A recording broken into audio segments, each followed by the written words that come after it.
Before we begin with today's market analysis, I would like to mention our new channel membership options. This is a special introductory offer which will open access to members-only trading strategy videos that are based on high-value, high-conviction investment strategies and are characterized by superior risk-to-reward metrics that target massive, market-beating returns over time. Please note, this is a limited time offering of just $9.99 per month, but members that sign up during this introductory period will be able to lock in this new low rate for the entire duration of the membership. Again, this early sign-up period will allow you to lock in this low introductory membership rate for life, and these new low introductory rates will only be made available for a limited time. Monthly membership prices will be going up after this short introductory period ends.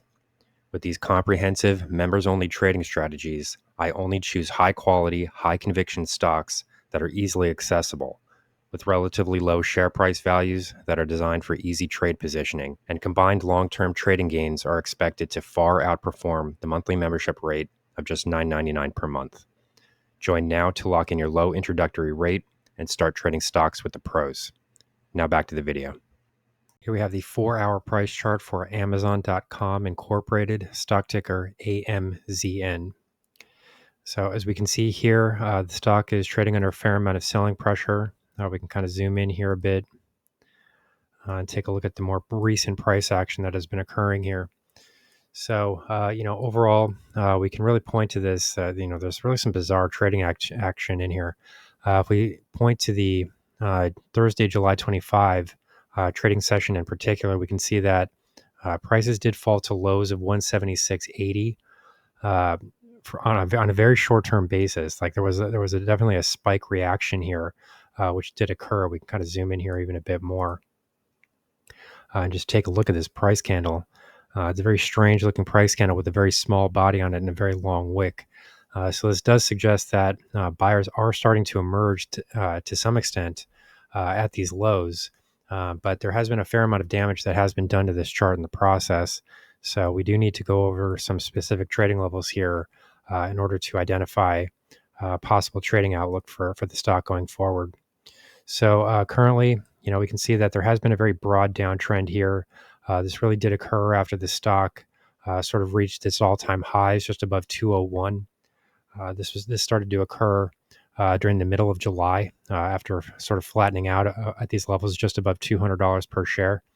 And then the broader market did start to see a massive sell-off. It's particularly occurred in the technology space. And we did see some fairly substantial declines here quite quickly. The initial lows came in roughly 180.11. So we didn't exactly breach this 180 mark, but we did, we did see fairly small rallies that developed from here, and then the ultimate price declines have now resulted in these breaches below this 180 mark. So to the downside, the main level to be watching here does come in at 176.80. These current levels are important because if we look at this stock from a Fibonacci perspective, we can see that the most recent dominant price move has encountered a fair amount of selling pressure that has sent prices through several key Fibonacci support zones. So in particular, quickly we gave way at the 23.6% Fibonacci retracement. This would have occurred during the July 15 trading session. This is roughly where all this selling pressure really started. Sort of the middle of July. It took a bit of time here to fall through the 38.2% Fibonacci retracement, but what we're currently looking at here is a support zone that's attempting to develop near the 618 retracement, the 61.8% Fibonacci retracement. Currently, this comes in just below the 180 mark, so it's not entirely surprising that we're sort of seeing spikes below this area, and that they have been short-lived because we are seeing some price support here. That's not to say that there hasn't been some slippage, however. This 176 level does come in below this 618 retracement. But the fact that there was such a spike move higher out of here does make me believe that this overall price zone does still qualify as a valid support zone. In addition to that, we can see that this rising blue line here, this is the 200 period exponential moving average. This also falls roughly in line with this area. So it does stand to reason that we would be seeing some support that starts to develop around here. As long as this level holds, we could start to see some upside price movement. But if we do see some daily closes or even weekly closes convincingly below this 180 mark, this would suggest that prices would start to continue moving toward the downside. If we see a daily close below this 180 level, the next price target to the downside would really come in at 173.41, which does mark this 78.6% Fibonacci retracement of this dominant price move.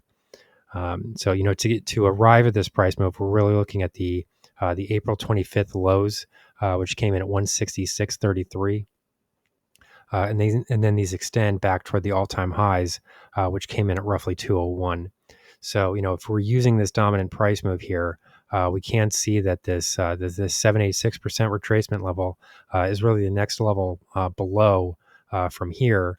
And this does come into very close alignment with the trading lows that we're seeing during the May 31st trading session. Specifically, these developed at 173.88. And as you can see here, this is roughly 45 cents away from this 78.6% Fibonacci retracement. So overall, there is a lot of alignment here. And if we did start to see, a more convincing break below the 618 retracement, this would become the next downside target, roughly 173.30. We're not quite there yet. We haven't actually seen that quite yet. We have seen, as I said, we did see a spike below here. But it was extremely short-lived, and the candle body on this chart formation here is very small, and the wick is very long, which does suggest that this was sort of a period of heightened volatility. This could be an event that was sort of brought on by more external selling pressure in the market, either within the technology space or just within the indexes like the S&P 500 and the NASDAQ. So major selling pressure in those instruments can have a negative effect on stocks like Amazon because they compose such a large percentage of these benchmarks. So it's not entirely surprising to see spikes like this if we're seeing broader selling pressure. Unless or until we see a break below this 180 mark with a daily close below that level, I will continue to suggest that this remains valid as a support zone. But it does need to be understood that this is coming under a lot of pressure at this point, and this is vulnerable to breakage here relatively soon. So if we do see a break below here, the next level to watch to the downside comes in at 173.30, and then to the top side, the main level to watch comes in just above 189. This would really be the price high that came in during the July 23 trading session at 189.38. So here are the main price levels to watch, and this is the current market analysis for Amazon.com Incorporated, stock ticker AMZN.